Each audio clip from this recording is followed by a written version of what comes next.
Welcome, everyone, to Gasol Foundation's Nutrition and Food Injustice Virtual Summit. I am so happy all of you can be here today to take part in a very important and timely discussion around the role nutrition plays in our overall health and well-being, as well as sharing equitable solutions to the growing food insecurity challenges facing our families today. I want to thank our sponsors, the Chan Sunshang Family Foundation and City National Bank, for teaming up with the Gasol Foundation to make today possible. I also want to thank our speakers who all generously donated their time to be here today and continue to work tirelessly to be a part of the solution and advocate for equitable systems leading to improved health for all. 7 years ago, time really flies, my brother Mark and I launched the Gasol Foundation to focus our efforts on tackling one of the biggest health challenges of our time, childhood obesity. The number of children living with obesity worldwide is expected to grow from 158 million to over 250 million in the next 10 years. In the US alone, obesity rates have tripled over the past 3 decades, and today, 1 in 5 school-age youth are considered obese. Obesity impacts nearly every system in the body. Currently, we are witnessing the devastating effects that obesity and its related chronic diseases can have on a person's prognosis to fight COVID-19. In addition, the pandemic is having a negative effect on healthy habits, and it is predicted to worsen childhood obesity. Gasol Foundation is building a world where children and their families are empowered with healthy habits, community support, and global innovation required to eradicate childhood obesity. Gasol Foundation works in communities experiencing social inequalities, which often are directly related to poor health outcomes. One of the key components of our programs is the promotion of healthy eating. Nutrition is imperative to a child's health and development. However, we know that not all families have access to nutritious foods to feed their children, and the situation has only worsened as a result of the current pandemic. Today, I'm honored to have such an incredible group of speakers come together to raise awareness of the issues threatening the health of children and families all over the world and help find impactful solutions. We know when facing such complicated and widespread challenges, it requires a coordinated effort, teamwork. Our first speaker is a very dear friend of mine and a fellow Spaniard, Jose Andres, twice named to Time's 100 most influential people list, the recipient of the National Humanities Medal. Jose is an internationally recognized chef, New York Times bestselling author, educator, and humanitarian. He is also the owner of Think Food Group, operating 30 restaurants globally. And in 2010, Jose launched World Center Kitchen, a nonprofit specializing in food relief in the wake of natural and humanitarian disasters. Throughout the pandemic, World Center Kitchen has shown up across the globe, serving over 30 million meals to date. It's been a privilege to work alongside him and his team with the Gasol Foundation. He also wanted me to mention that he is a very impressive three-point shooter as well. Please welcome Jose Andres.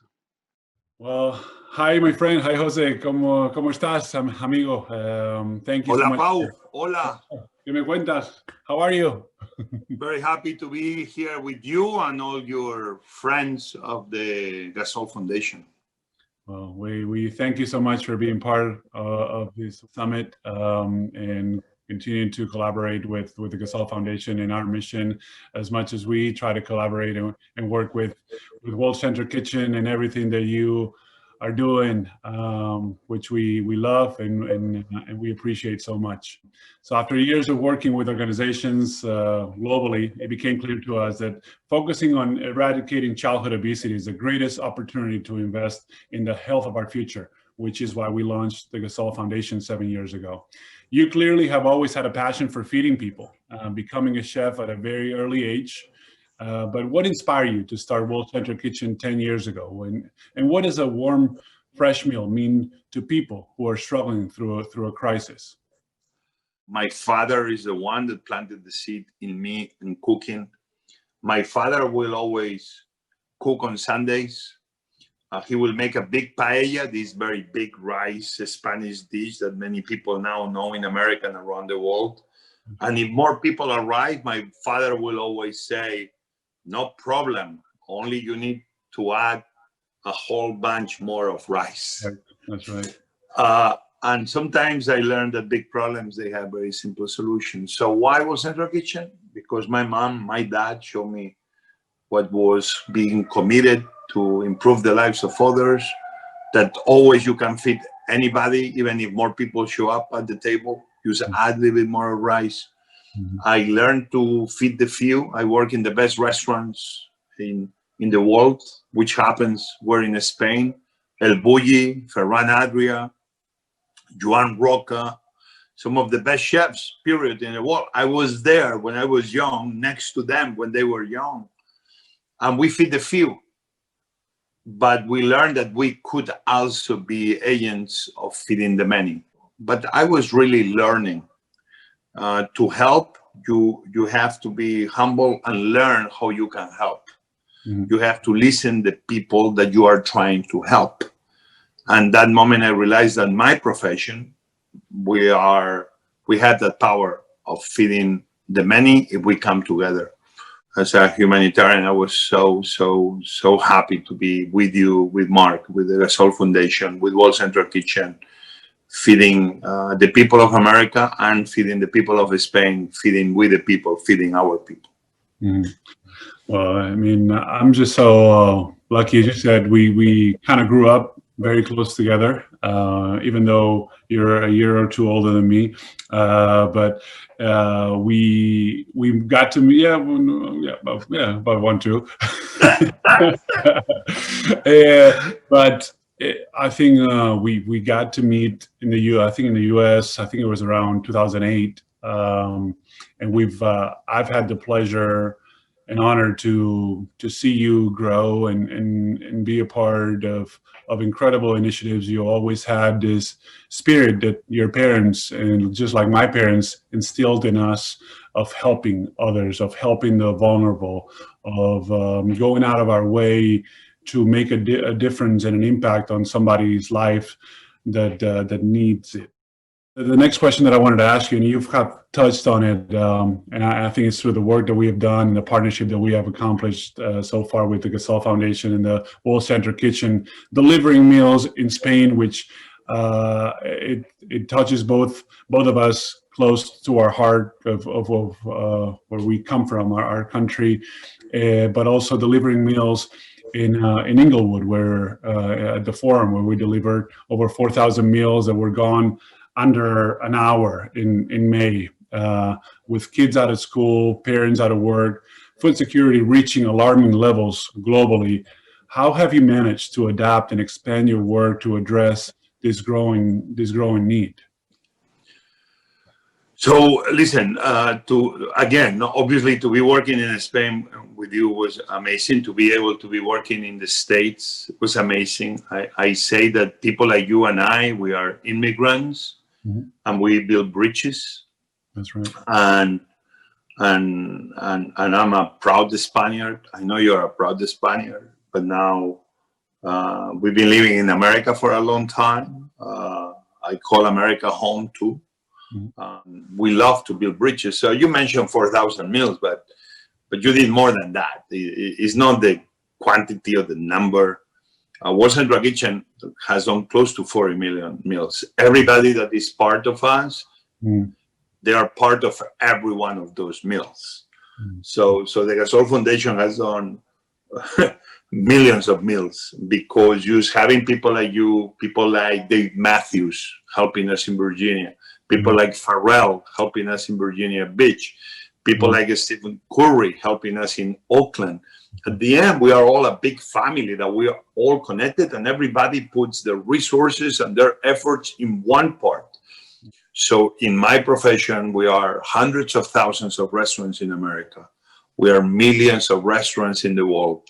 We are hundreds of millions of food people in the world. My idea was, if we bring them all together and we bring them under the same team, under the same flag, what we can do is endless, is unstoppable.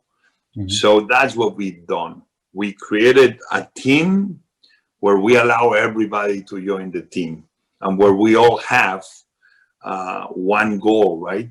We don't want to waste our shot. We want to make sure that every shot counts. That's what we've done.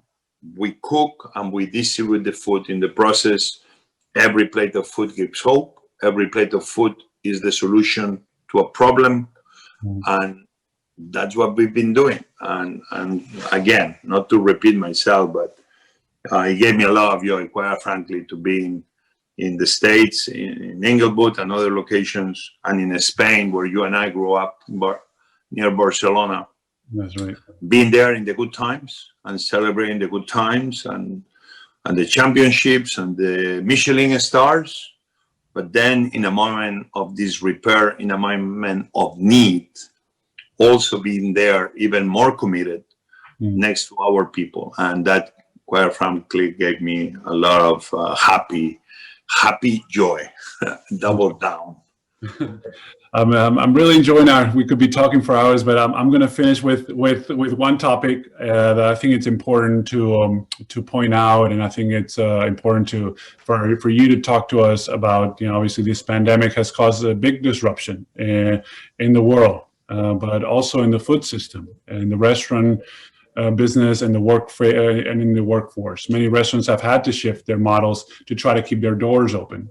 And I know the World Central Kitchens program, Chefs for America, has helped to support local restaurants by purchasing fresh meals and delivering them directly to people who need them the most. So how do you envision other chefs and restaurants can continue to be a part of the solution to address food insecurity and to continue to stay afloat and to provide a service but take care of their workers and their business? And I know that there's the FEED Act. Tell us about the FEED Act and how with the new government you hopefully will get it to introduce it and fight food security and provide stability and life to the food restaurant business.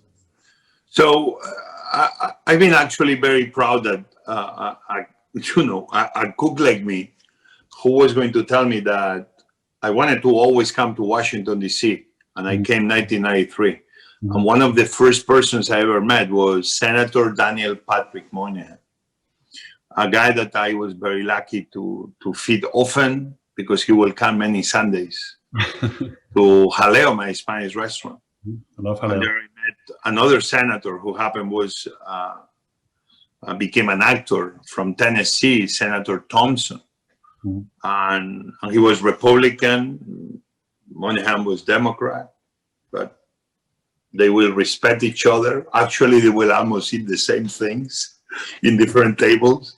One like to eat in the bar, the other like to eat in the table. But they will respect each other and they will work together often in legislation.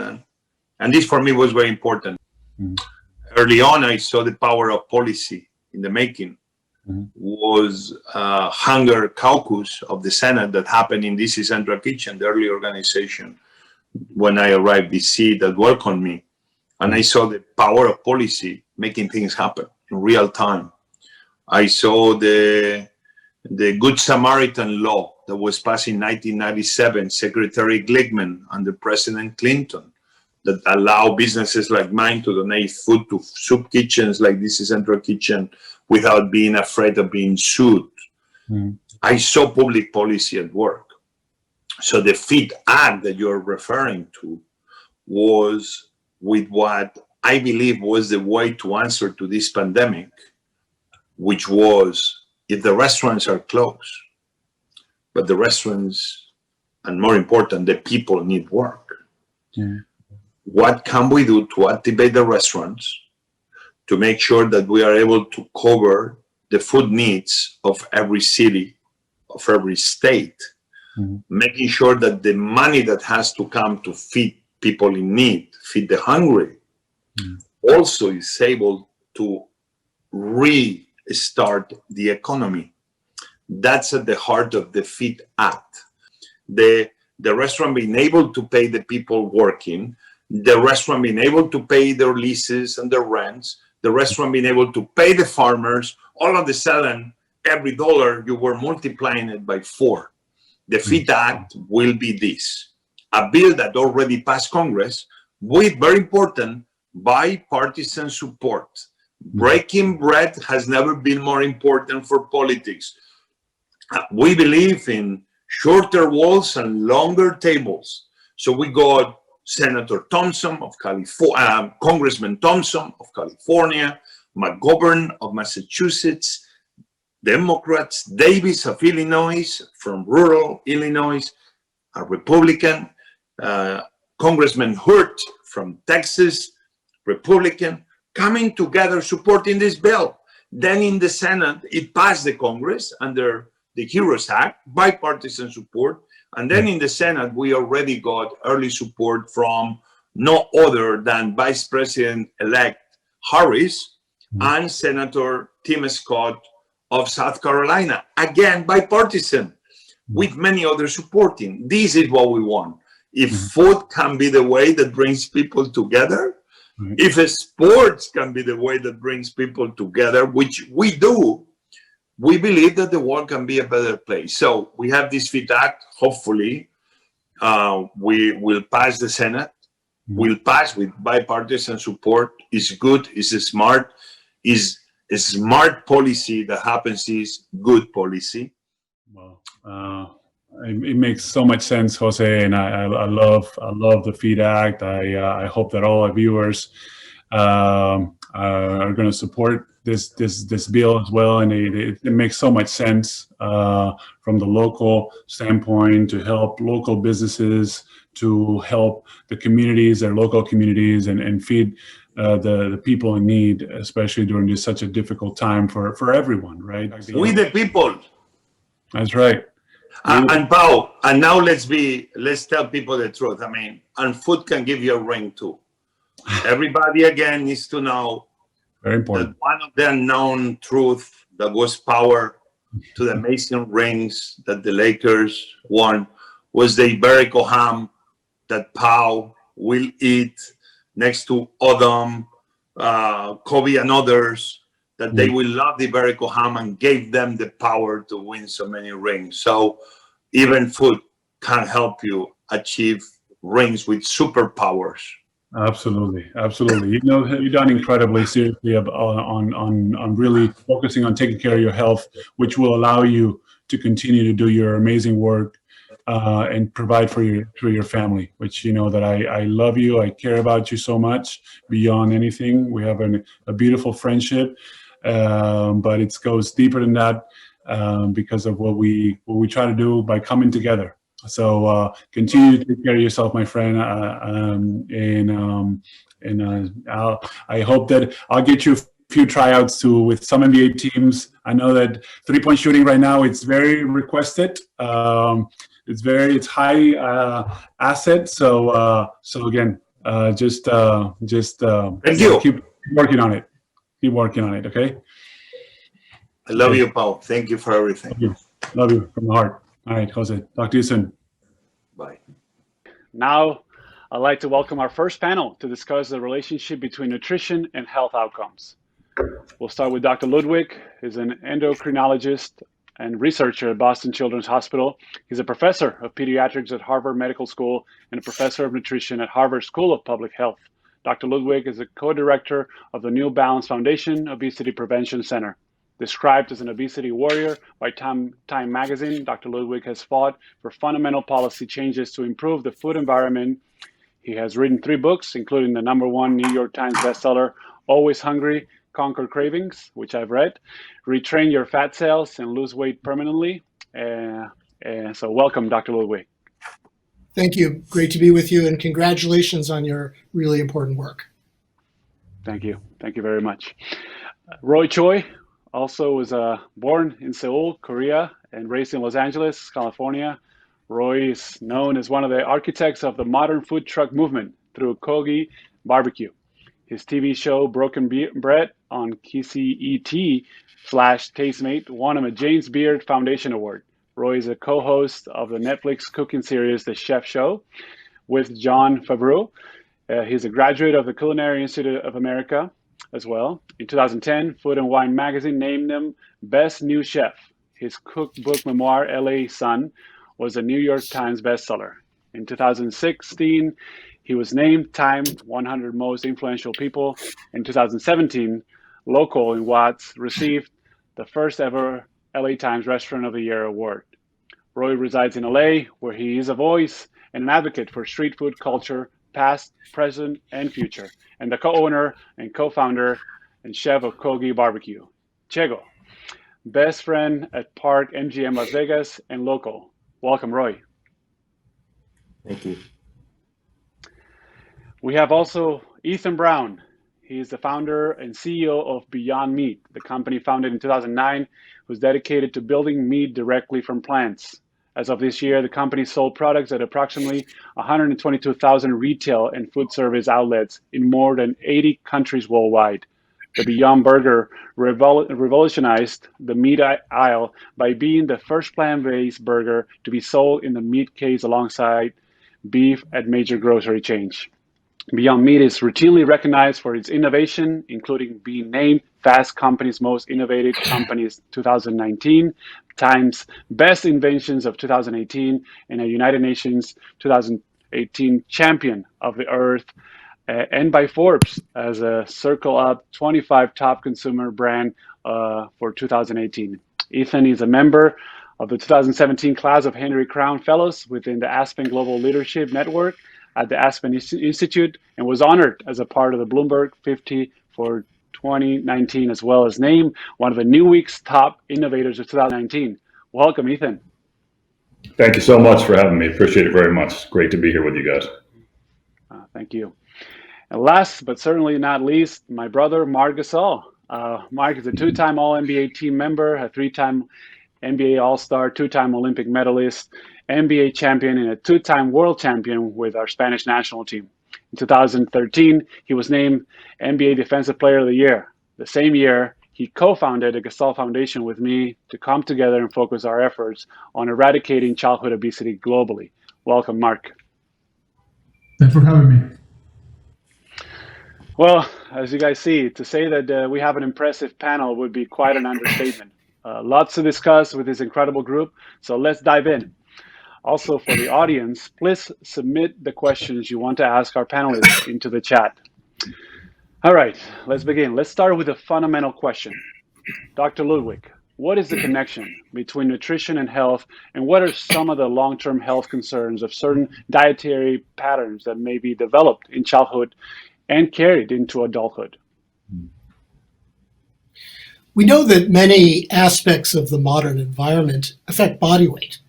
In addition to nutrition, these importantly include physical activity, of course, sedentary time, sleep, and stress. But diet has a dominant role.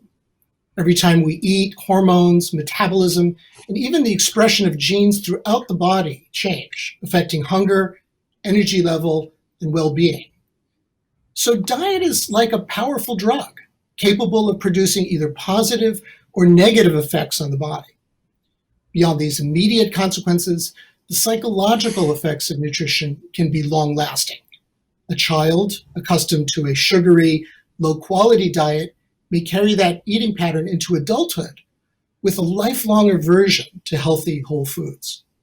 The negative biological effects of obesity, especially during puberty, may also have long-lasting consequences, making it harder to control weight later in life. Children today face an unprecedented epidemic of chronic disease. Conditions like type 2 diabetes, sleep apnea, and fatty liver, previously seen only in adults, now strike children as young as age 8. Without a radical nutrition overhaul, this generation of children will lead shorter, less healthful lives than their parents. And finally, as if this weren't bad enough, the pandemic is causing a vicious cycle, adversely affecting diet, physical activity levels, sleep, and stress, and placing even adolescents with obesity at much higher risk of contracting severe COVID-19.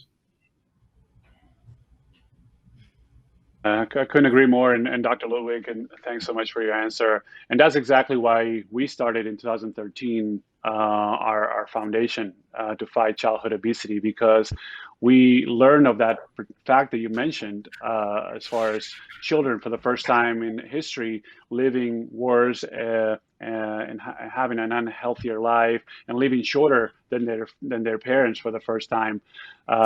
So that really obviously caught our attention, and we identify obesity being the main cause of it, and unhealthy habits that affect our health. So thank you so much for sharing that.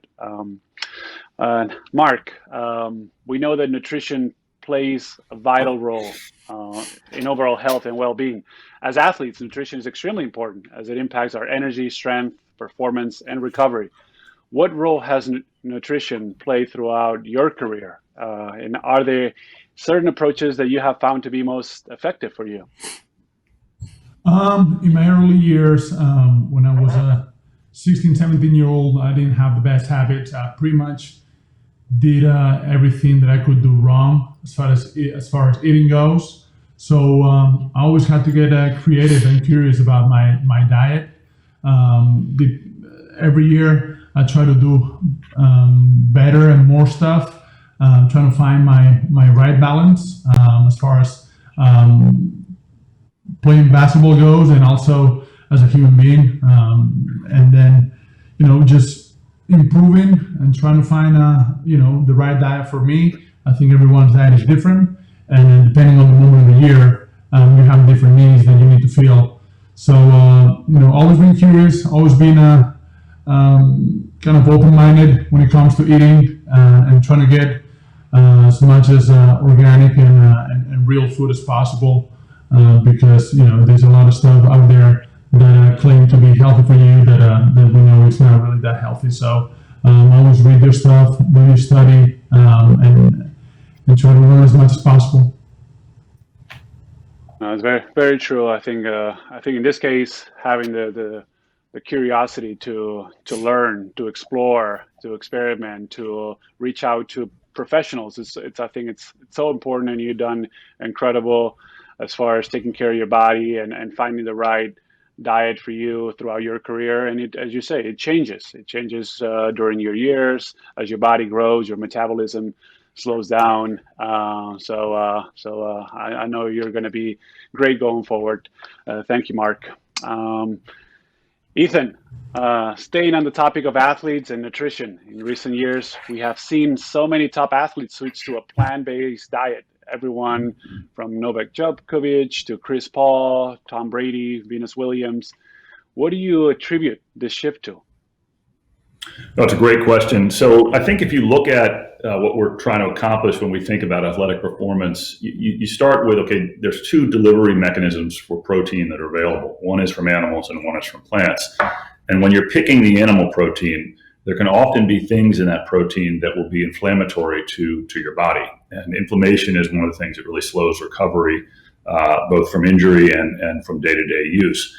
And so to be able to deliver the same high quality bundle of amino acids that the body needs to recover and grow muscle, but do so without some of those inflammatory agents, is really the trick. And so many athletes have found that out, and they're able to then pull from the plant-based protein all of the nutrition that they need and leave aside some of the baggage. And so at Beyond Meat, what we do, we start with a blank canvas and we say, okay, we're going to build meat directly from plants.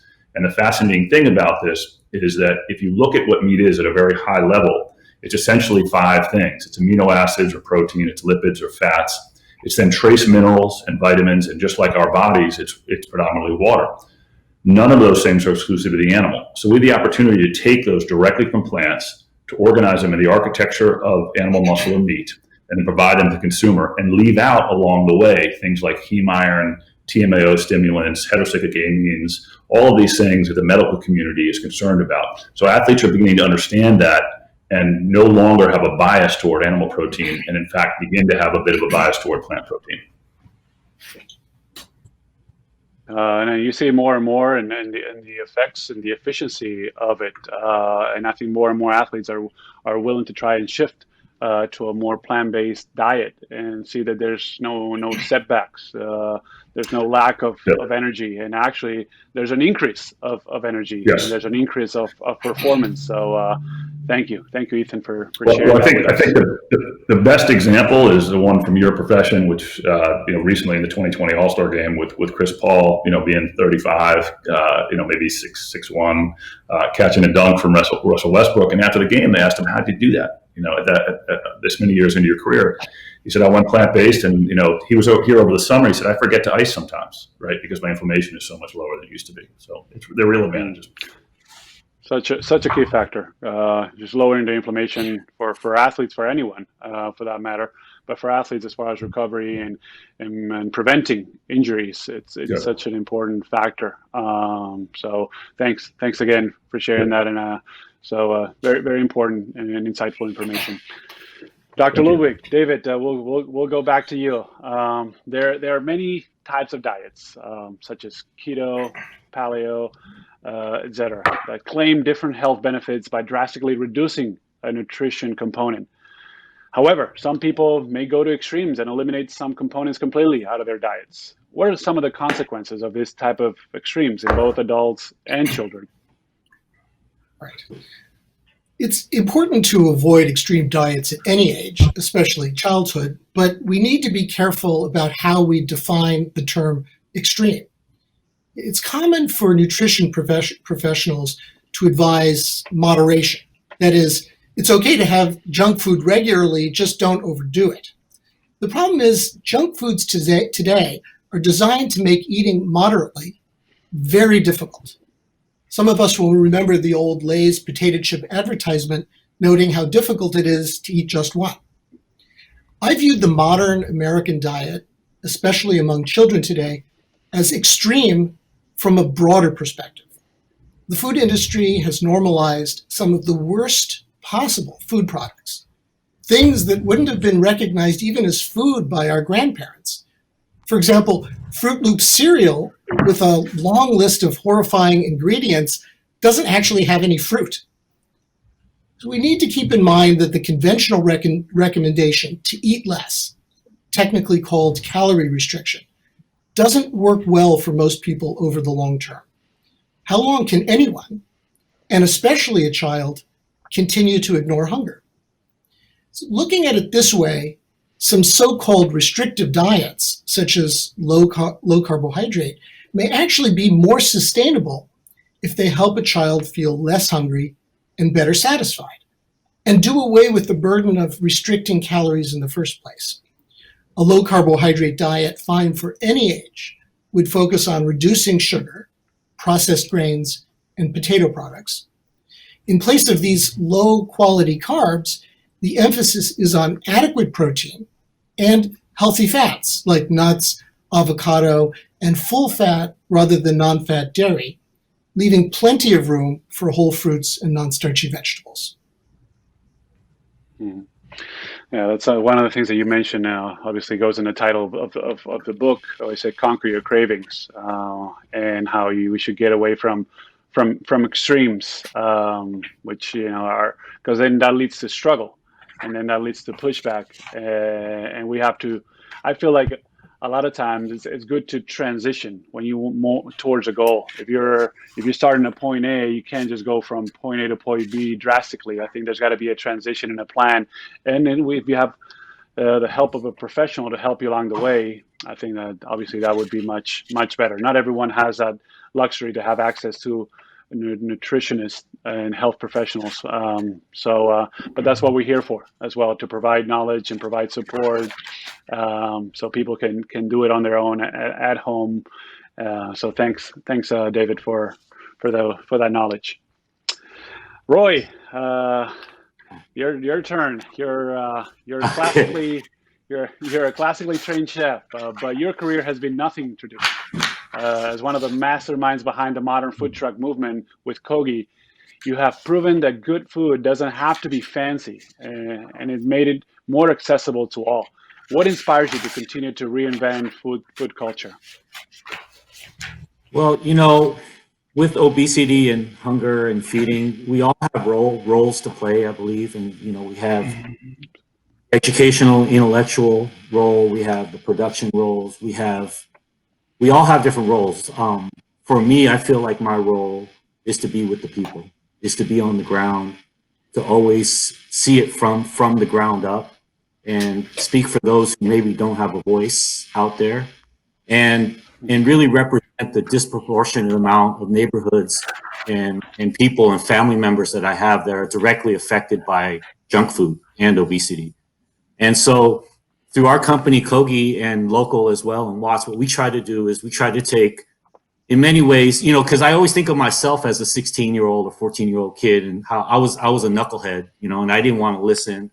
And anyone trying to tell me the right thing to do, I kind of blocked it out. So I remember that point of view, and a lot of people who we feed and who we take care of and who support us are coming from that place. You know, they are young, and they're specifically targeted by these fast food corporations.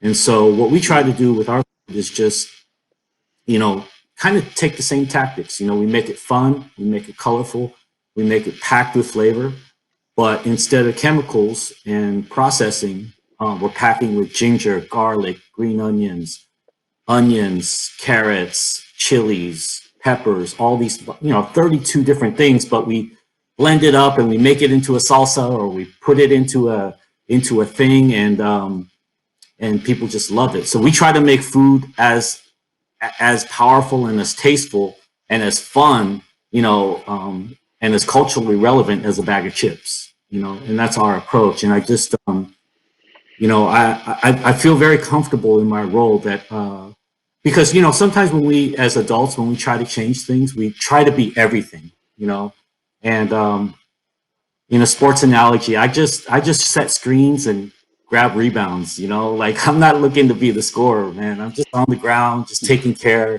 of the stuff so that the stars can score, you know, and do the thing. But we all have our position to play. And it took me a long time to figure it out, but I'm very comfortable in this position and speaking up and representing what's really going on, and what, you know, and being there on a daily basis and seeing it. So, and having a truck with 4 wheels, being able to go to different neighborhoods and being able to speak and feed directly to what's really going on, and affect change on that micro level. You know, I come from the school of each one, teach one, just day in, day out, you know, and that's what we try to do. Well, you're doing great work, Roy, and you know, I Thank can you. tell you that setting screens and rebounding play a huge Yes, role on a team winning. yes, So you do great work, and I just want to commend you on it. And as you said, I think it's very important that we create healthy environments and provide healthy options to communities that don't have the means, that don't have access to yeah. those options in a way that it's affordable, that it's accessible. So you do great work, and so I just wanted to continue to encourage you and your team to do that, and reach more and more communities, because it's very Can I very just much say needed. one thing on? Can I just say one Of quick thing course, on that, Paul? Is of course. sometimes out in the world, the difference between eating junk food or snacks and healthy it's communicated so differently, and the healthy side of the communication is not reaching the kids, you know, it's not reaching the streets. And so Hmm. we're on peace, but I feel that we have to all change the messaging. We can't make it Agreed. what's the word, like their parents are talking to them, you know what I mean? Like Hmm. we gotta Hmm. make it as powerful and as fun. So I hope we can make that shift, because that's the only way we're going to be able to get these kids to be able to move from a bag of chips to That's eating right. broccoli. That's right. That's right. And one of our mottos in our foundation is make it healthy, make it fun. Healthy doesn't have to be Yes. boring, doesn't have to be hard, doesn't have to be just. We have to be able to put that message out there, saying, "Hey, make healthy. It's cool. Healthy is fun. Healthy is, you know, it's a way to go." So I think that we just got to keep on working on that. Keep putting that word out there, so it hits and it connects with the children on the communities. So yeah, let's just keep emphasizing that. That is very true. Okay, Ethan, your turn now. You spoke a little bit about a plant-based diet, how it impacts personal health, but the benefits go beyond individual health. Tell us a little bit about the impact on a plant-based diet on food systems and on the health of our planet. No, thank you. It's a beautiful symmetry in this regard, in the sense that what is generally good for your body also happens to be good for the earth. And so there's an evolutionary reason for that. It has to do with the preponderance of our diet throughout our own evolution and that of our predecessors. We began consuming significant amounts of animal protein probably about 2.5 million years ago, but of course our predecessors had been alive and eating for generations upon generations before that in various different forms as chimpanzees, etc. And so if you shift toward a plant-based diet, you start to materialize some really important environmental objectives. And so we did a study with the University of Michigan that looked at specifically comparing our Beyond Burger to an 80/20 beef burger from an environmental perspective. And the results were phenomenal. We found that we use 99% less water. We use 93% less land. And so there's a nugget in there that's really important for agriculture in terms of being able to make more money per acre. So I'll return to. And then, of course, we got about half the energy use, and importantly, 90% fewer greenhouse gas emissions. So when you're doing something that's good for your body with a plant-based diet, you also are bringing these benefits into existence for the earth. And so there's a really nice story there that hangs together well, and you can feel good about it. And we really think about that as helping people not only to achieve the healthiest body that they can achieve, but also improve the health of the ecosystem. And you don't have to go out and spend $60,000, $80,000 on a Tesla to make a statement about who you are. You can order a burger for the center of your plate, which will cost less than $5, and let folks know what you stand for. Mm-hmm. I mean, it's something very important to keep in mind, I think, for everyone, as we not just taking care of ourselves, but we're taking care of our environment and our planet. So I think, again, very powerful message there as well, Ethan. Thank you. Thank you. Thank you. Mark, I'll go to you now. Growing up, our parents always instilled in us the importance of practicing healthy habits and eating healthy from a very early age. I know that you and your wife, Christina, continue to pass this along to your children through activities like gardening. Tell us how this has helped teach them the importance of eating fresh fruits and vegetables, and any advice you might have for parents to encourage their kids to eat healthier.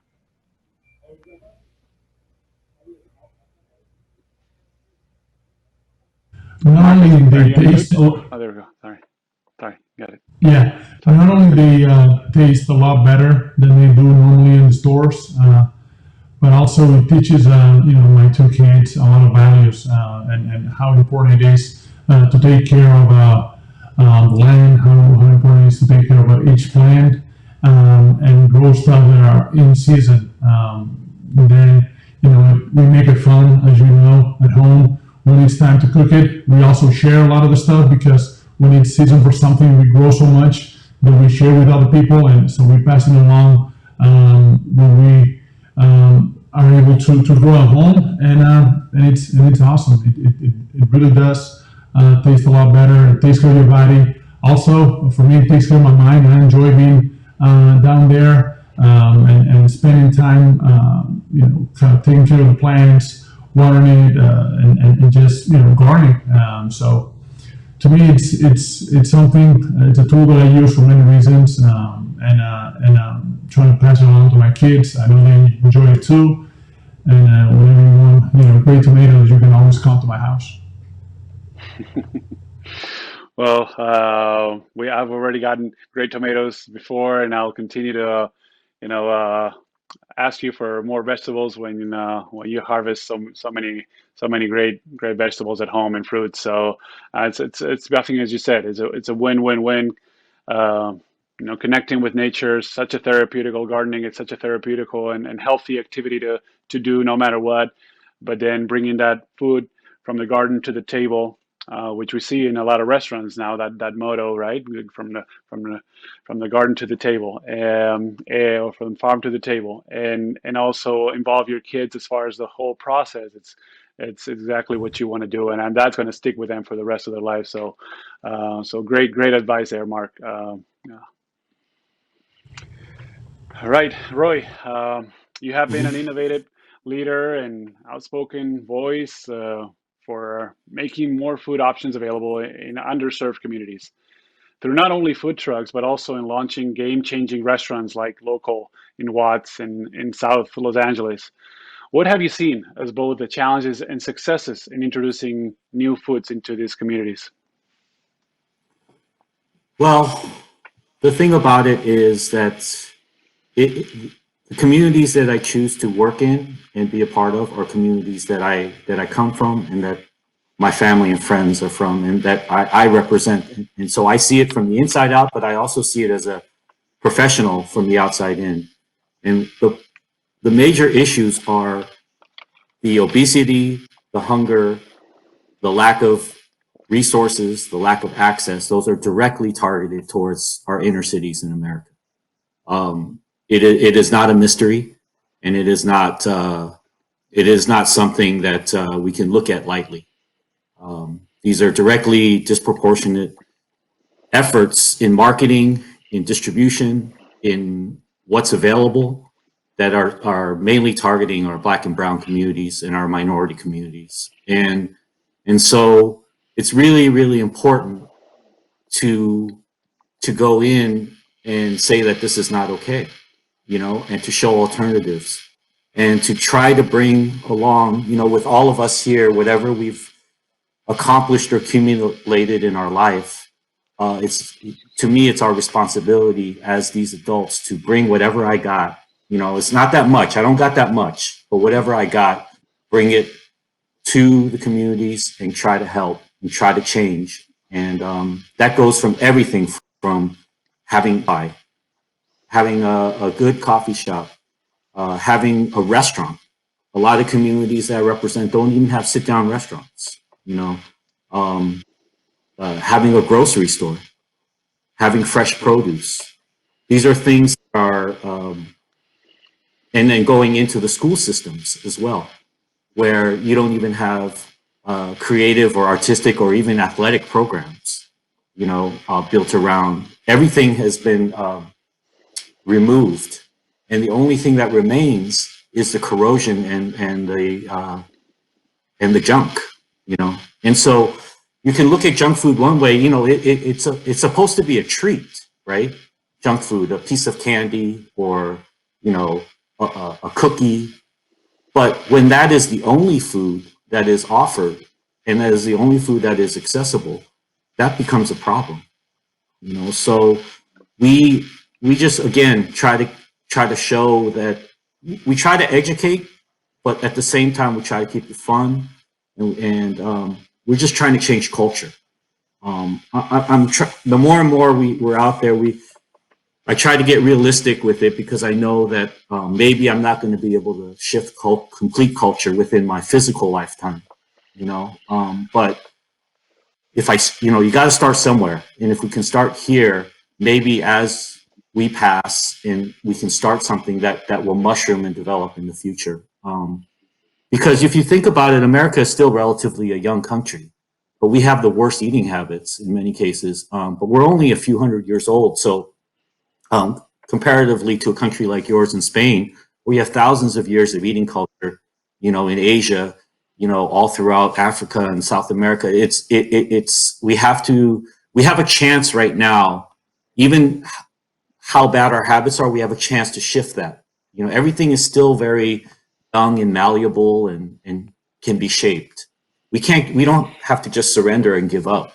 We have to fight for it. And we can change these eating habits. We can introduce, because if we can just introduce kids in neighborhoods to the food I'll just stay on Spain for a second.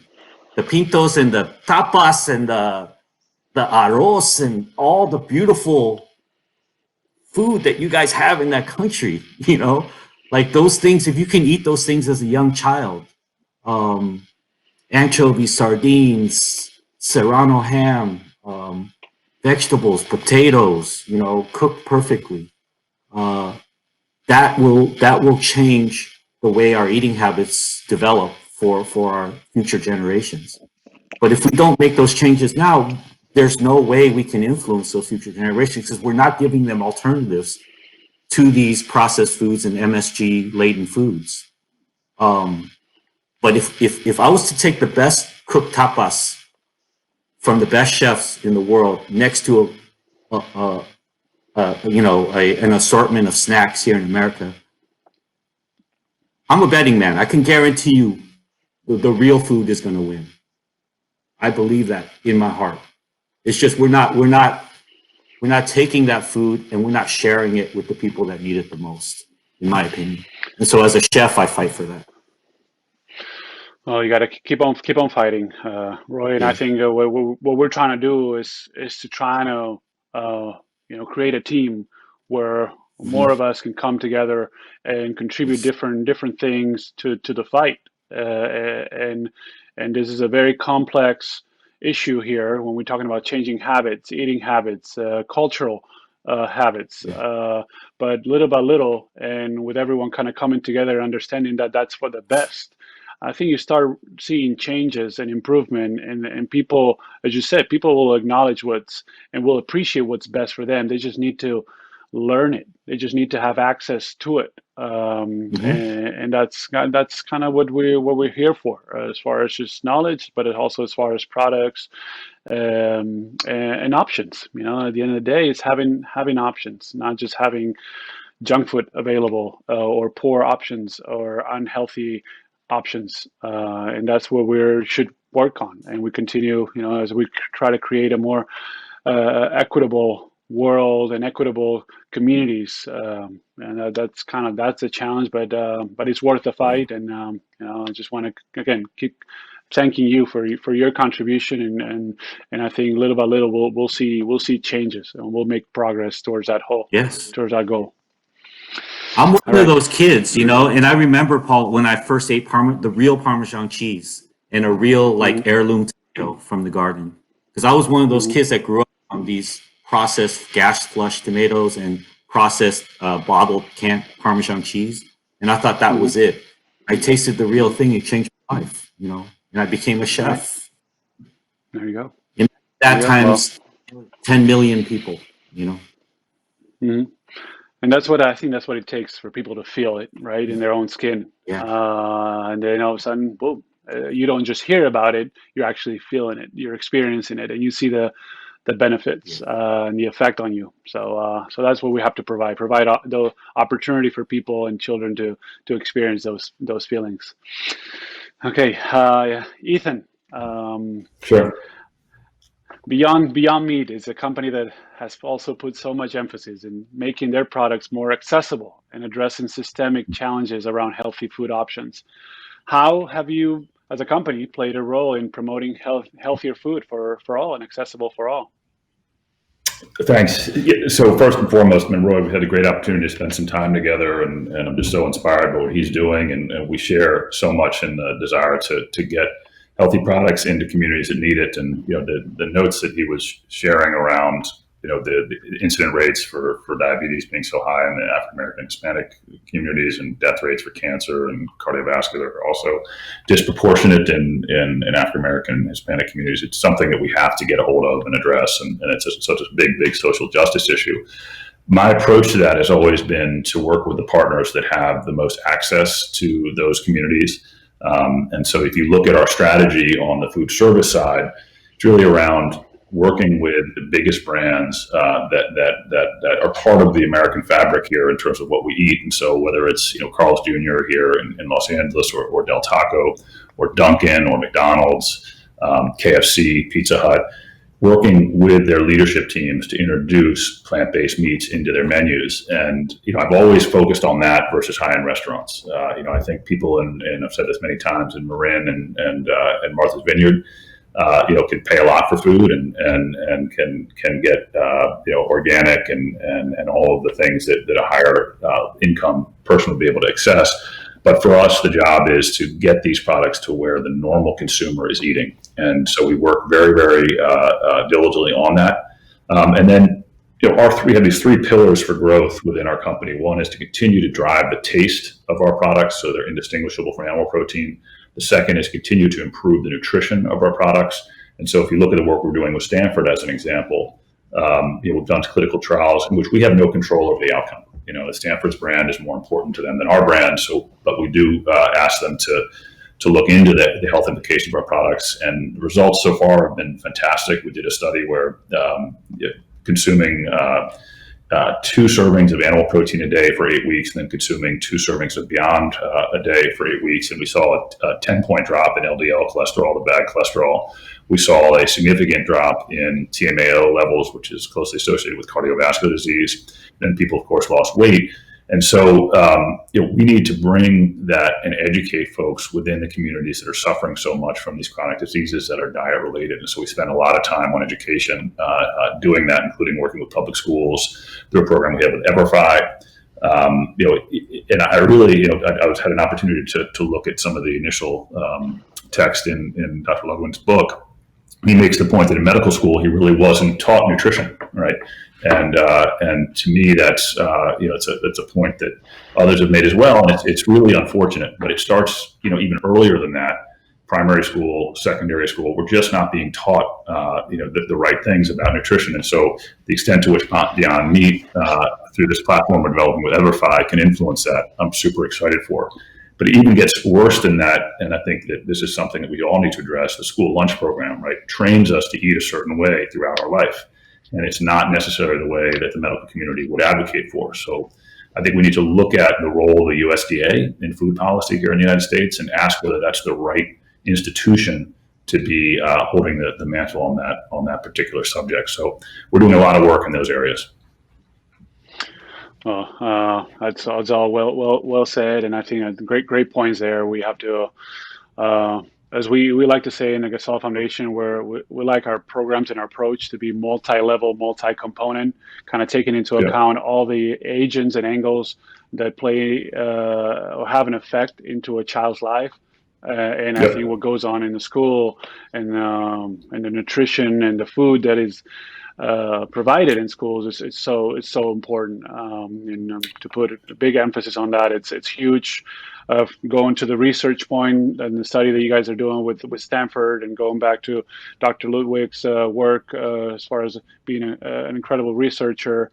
It's just it's so important that needs to continue, because sometimes people need to hear plain facts in order for them to acknowledge and make changes and to change policy. Ultimately, we want to change. We want to be able to change policy.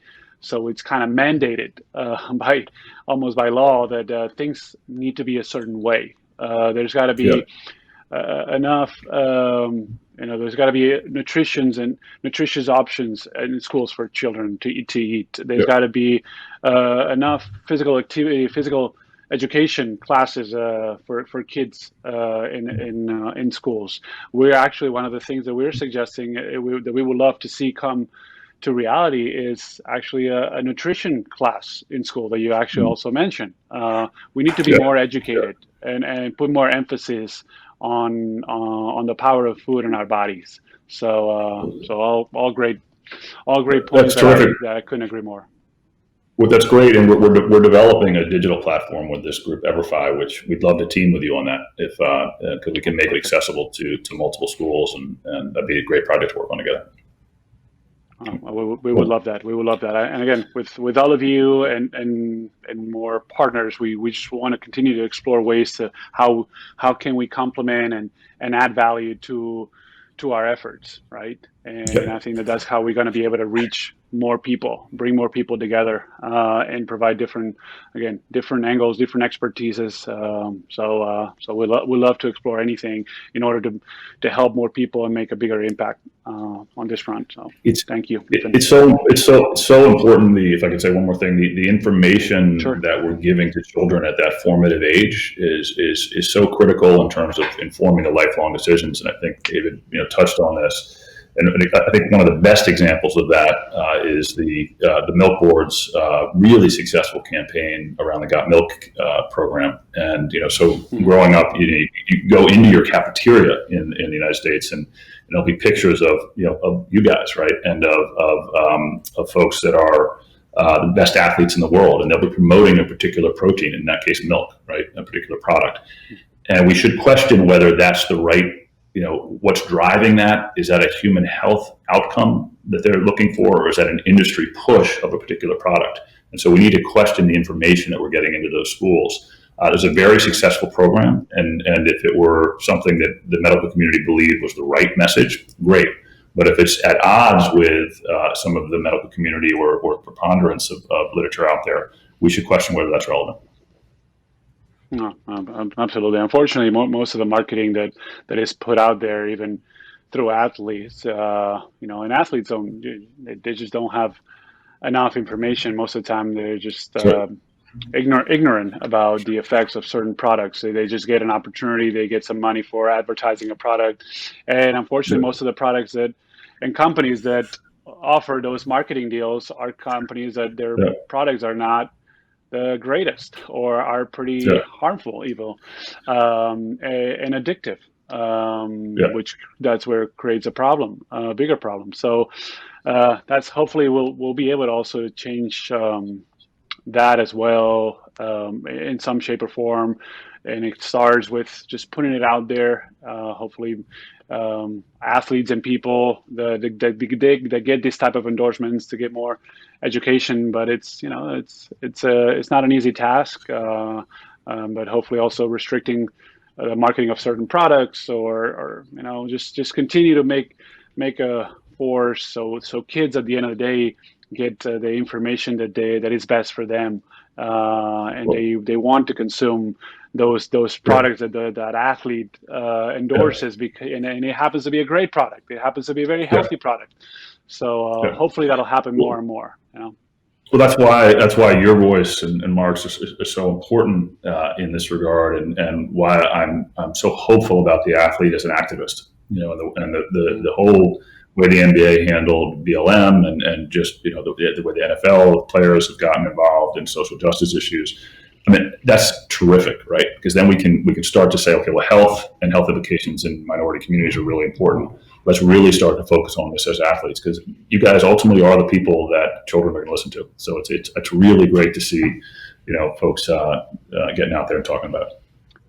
Yeah, I think this last few months we've seen how athletes have realized the power that they have, and how they can utilize their platforms in a very positive and meaningful way, and how educating themselves has been a huge part of that, because you don't want to put out there a message that is wrong or lacks of just knowledge and education. So it's been really great to see.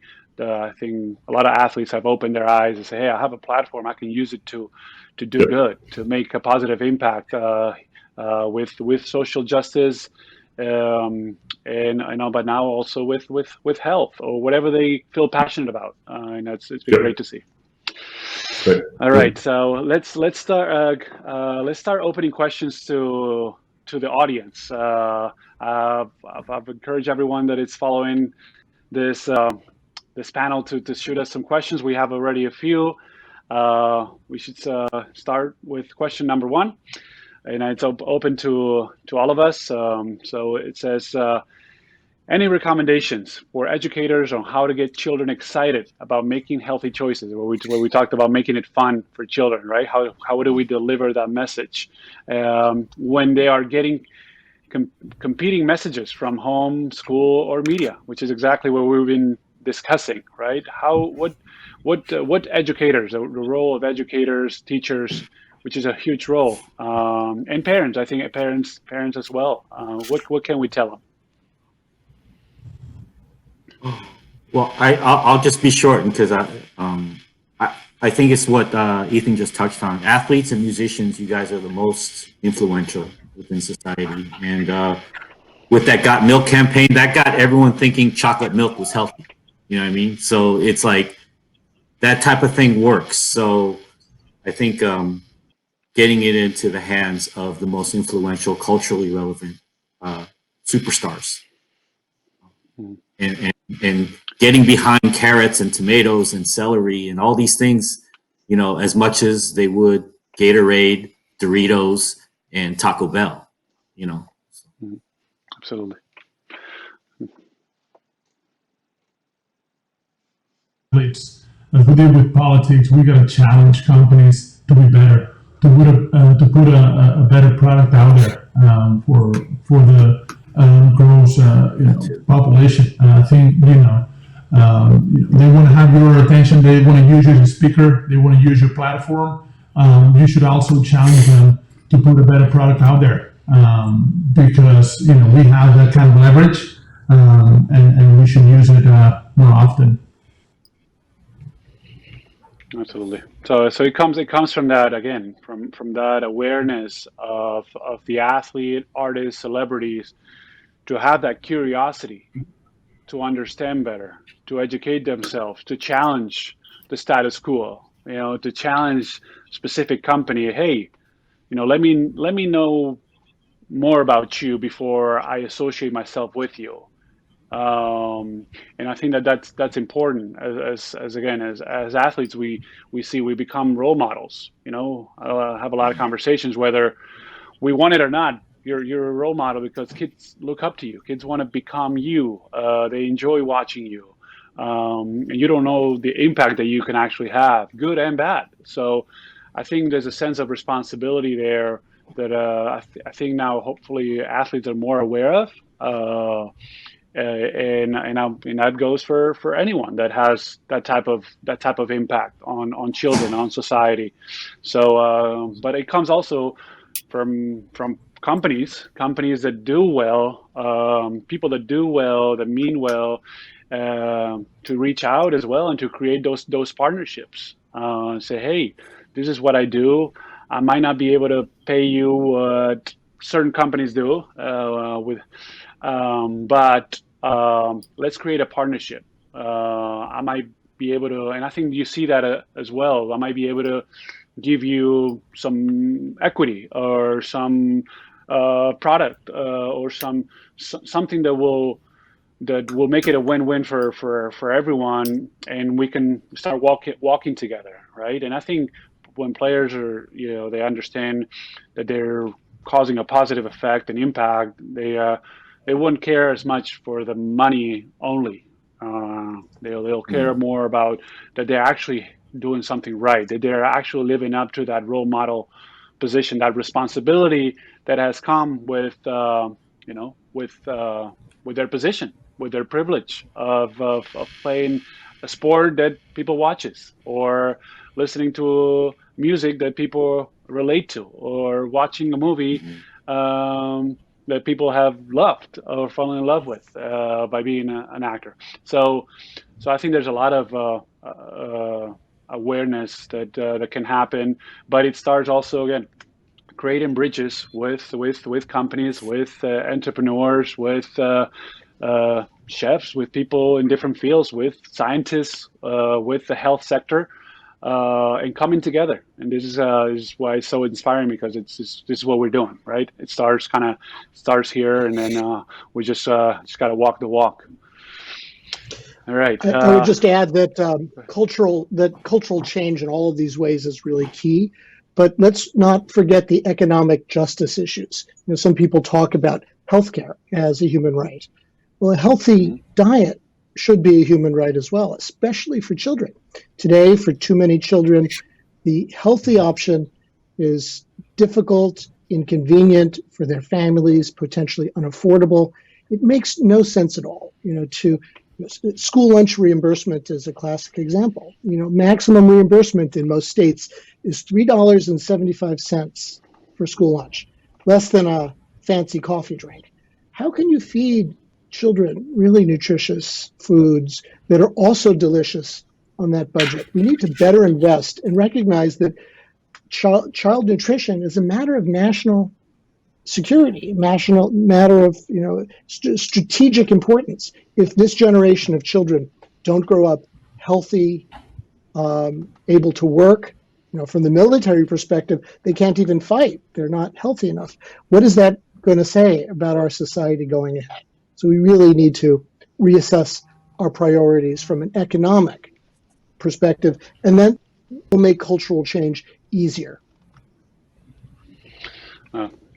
Totally agree. I think that's one of the biggest challenges and one of the biggest realities that we need to address and need to discuss. And as uncomfortable or that it can make to certain people, it is what needs to happen to continue to bring that up until things are changed and things are improved. As you said, nutrition and a healthy nutrition, it's a human right. It should be a human right and recognized as that and respected as that.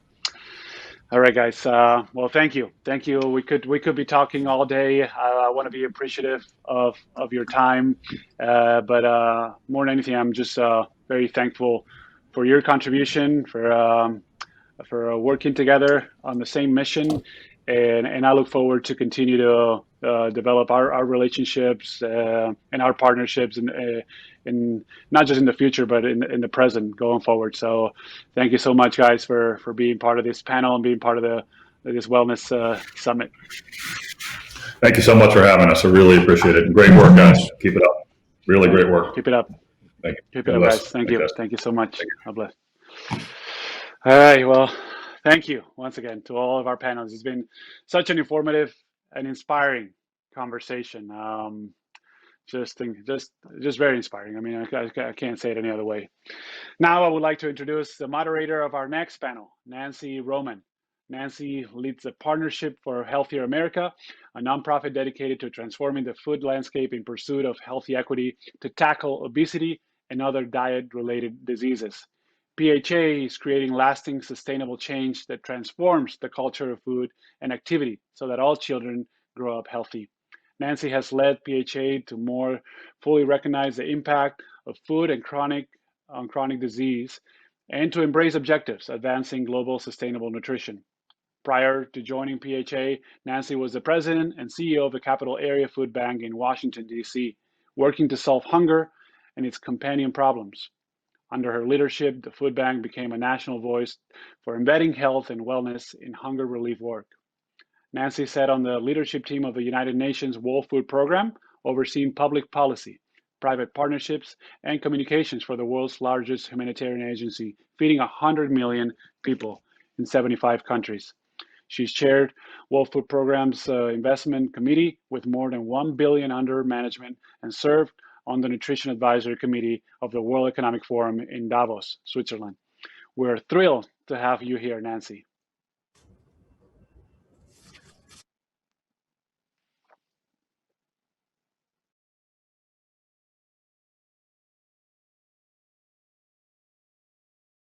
Foundation do. And I'm also honored to be part of this important conversation today. You and the Gasol Foundation have really shined a light on the food challenges our community faces. And you've also brought together a terrific group today to explore solutions. These folks have dedicated their careers to food justice, and their work has led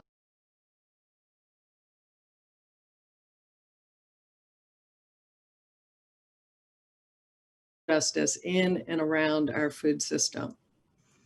Roy Finley, AKA the Gangsta Gardener, who inadvertently started a horticultural revolution when he transformed the barren parkway in front of his South Central LA home into an edible oasis, is with us. Ron travels the world speaking to people about the importance of growing their own food and reminding them that they have the power to design their own lives. He now focuses on the Ron Finley Project, an organization that turns food prisons into food forests and transforms the culture one garden at a time. Welcome, Ron. Thanks for having me. How are you today, Nancy? Fine, thank you, Ron. Jen Zuckerman is also with us. She has dedicated her career to social change. In her current role as the Director of Strategic Initiatives at Duke University's World Food Policy Center, she focuses on people-first policy development as a means of food equity. She also contracts with the BIWA Emergent team to develop equitable policies and practices for nonprofits. Jen works as a racial equity facilitator. She spent 12 years at the Blue Cross and Blue Shield of North Carolina Foundation and serves on too many boards and councils to name here. Jen, welcome.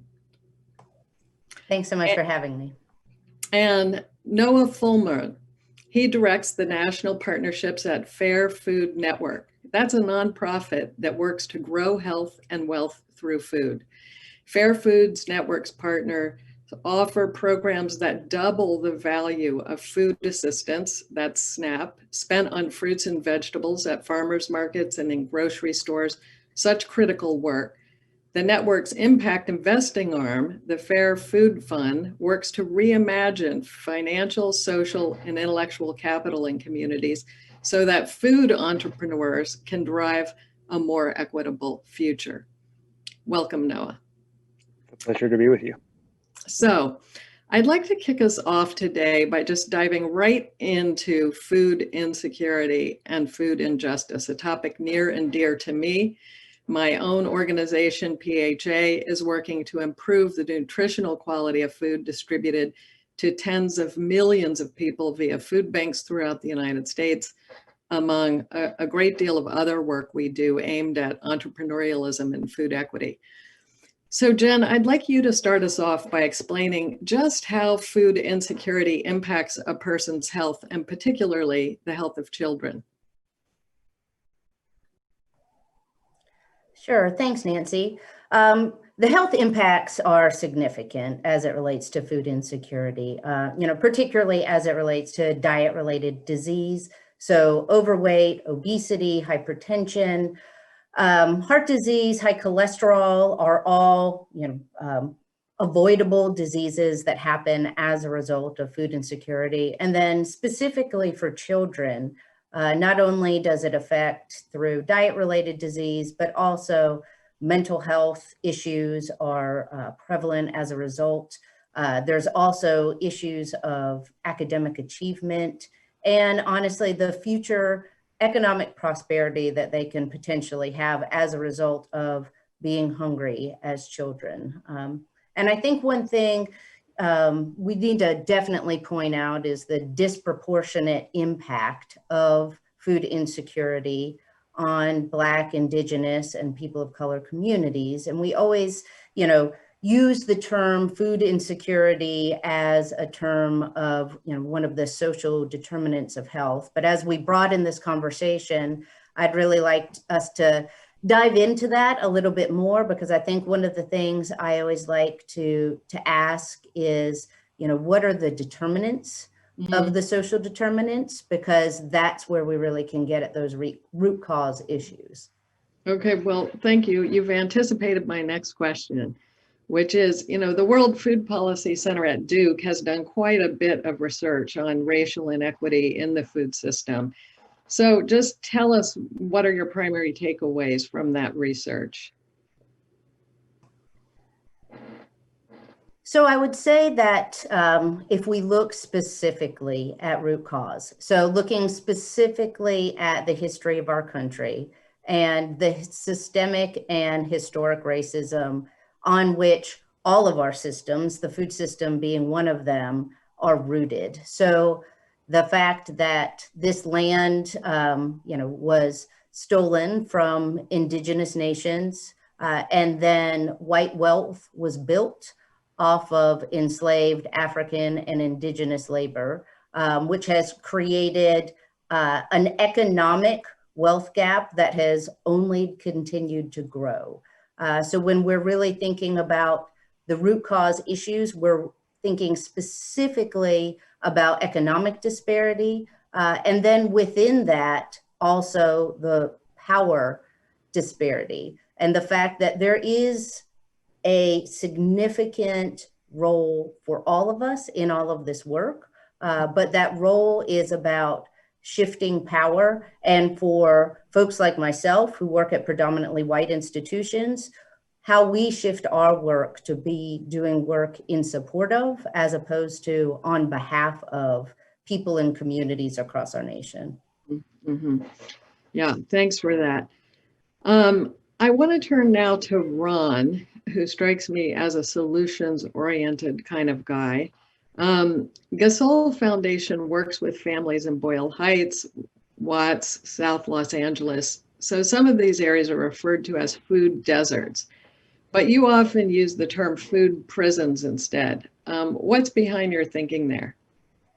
Well, thank you for that, Jennifer, and thank you, Nancy. I mean, that needs to be a whole nother subject itself, Jennifer. But because that's what it is. I mean, we're in prison, period. I mean, you can't get any healthy food. There's none to be had, and that's by design. And that's what Jen was talking about. It's by design. All of this is by design. And for people to say it's not, it's ludicrous. And you don't know the history. You don't want to see it. I call them prisons because you have no rights. You have no rights to healthy food. You can't. They're telling I got a warrant for my arrest because I tried to grow food in front of my house.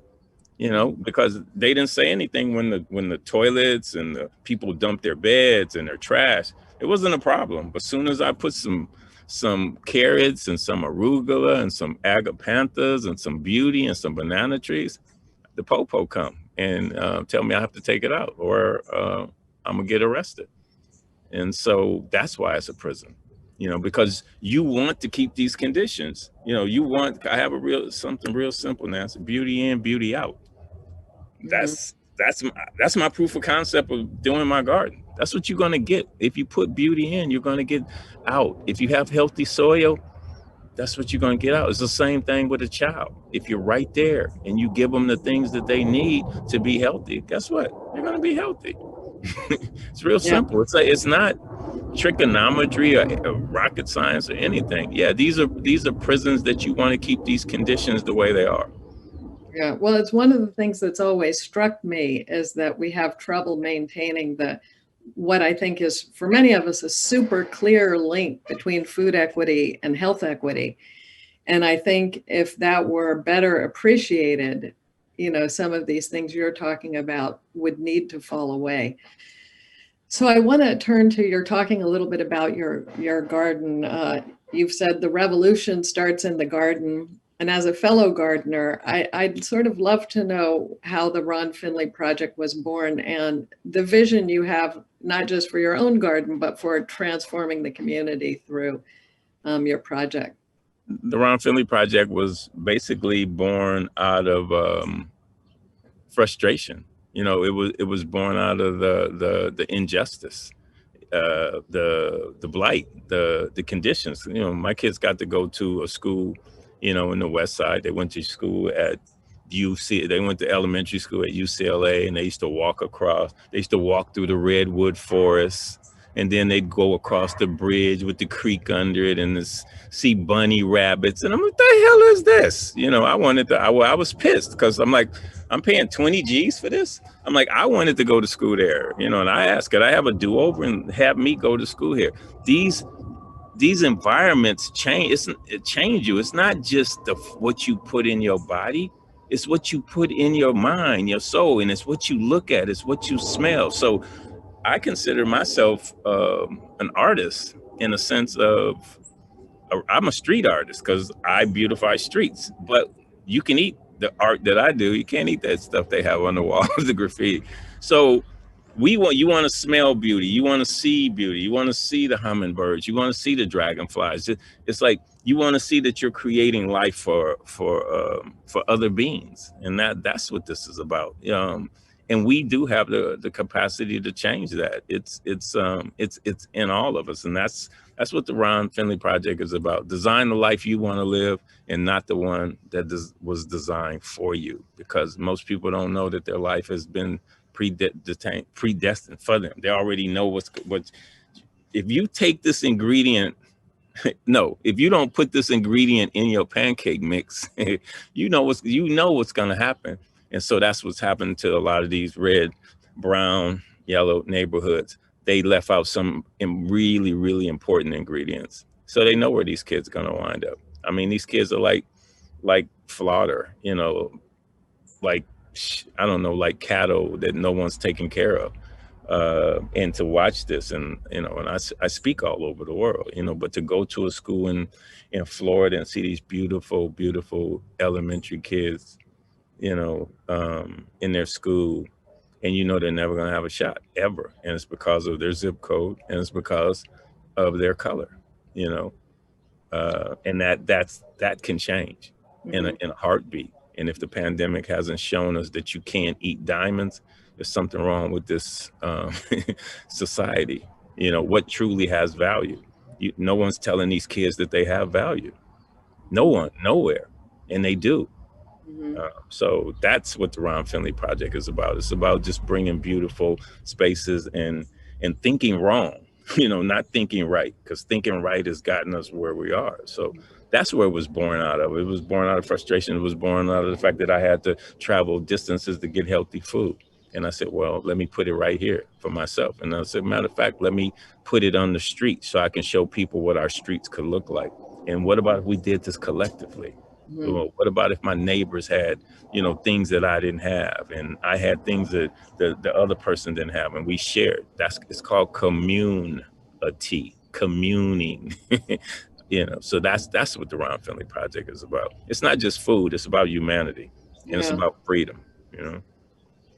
Extremely powerful, and I have about a dozen questions I want to follow up with, and we'll see what we get to. But I do want to turn to Noah and ask, what are some of the strategies you've used to increase access to fresh fruits and vegetables for underserved populations? Because I know you've done that in a different way. Yeah, thank you. And what Jen and Ron shared that was really great. And I feel like I'm going to jump in from a policy strategy perspective, thinking about, how to address some of these access issues. And maybe it's a little bit more boring, but it's a different angle in all of this. And, hunger, as we talked about, it affects tens of millions of Americans. And in terms of the way our country responds to hunger, at a policy level, the SNAP, or what was formerly known as food stamps, is the biggest safety net that families can turn to during times when they otherwise can't afford food. And right now in the country, about 1 out of every 8 Americans is enrolled in the SNAP program. Those numbers have grown pretty dramatically during the pandemic, as you would imagine. And around half of those who are enrolled in SNAP are children, so under the age of 18. And this is the access that this significant number of kids have to getting a meal that's going to enable them to have food to do okay in school and to do okay in life, and grow healthy, and all the things that we want for every kid. So, the way SNAP works typically is a debit card provided to families for money for specifically food. It works in every state, and it's at every grocery store. It's at many farmers markets. Sometimes you can spend it on seeds and seedlings to start your own garden. Other times folks are spending it, for food that they're going to take home and cook. And the average that a family gets is about $140 a month. Some folks get much less, $16, and some get a little bit more.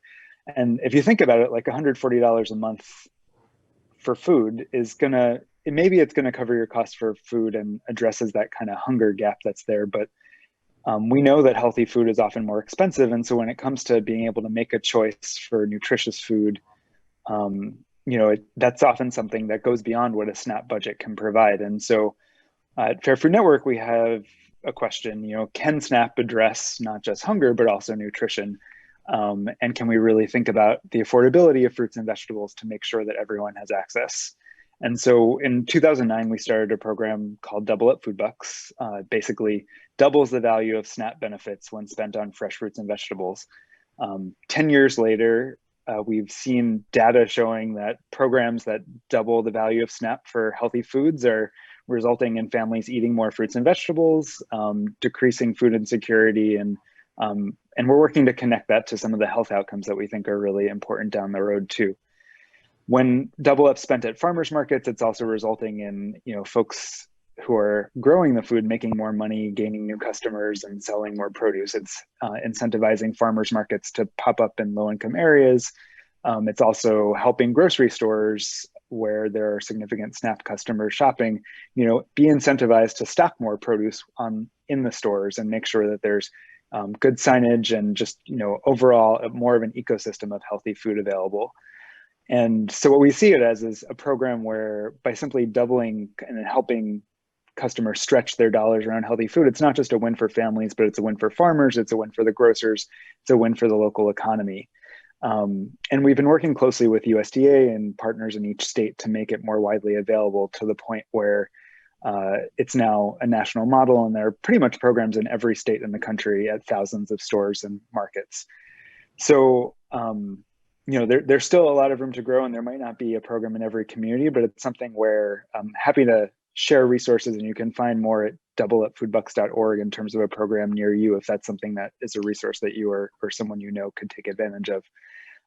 And the beauty of the program and programs like it are really that there's so many hoops for families to jump through to even get enrolled in a program like SNAP. And so what we've tried to do in thinking about these nutrition incentives and fruit and vegetable access programs is not create additional hoops. There's no barriers for enrollment. How do we create something that just makes SNAP work better and truly addresses not just hunger, but also nutrition? And, I think the positive benefit of this during the pandemic really came to light when, schools closed and a lot of kids relying on schools for meals instead were given SNAP and pandemic EBT cards. So these debit cards, and because of Double Up being in place in communities across the country, those kids, which again, were no longer able to access food that they were relying on in the school setting, in many cases without a lot of extra hoops to jump through, could go and get, their dollars still spent on nutritious foods in communities that they live in. So that's one of the bright spots that we've seen is just, during these really hard past couple months, that there are things that are working and policy that is really being responsive to some of the needs out there. It certainly doesn't cover all the need, but it's showing, some of the opportunity for what can work. Yeah, well, thank you, Noah. I'm very familiar with Double Bucks, and it's a great program, and there's no question but that increasing the amount of fruits and vegetables in the diet is one key thing.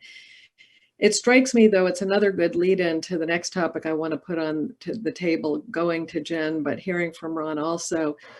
There is a little bit of a balance here. So you have innovative, completely different solutions like growing your own food in your, in your front yard.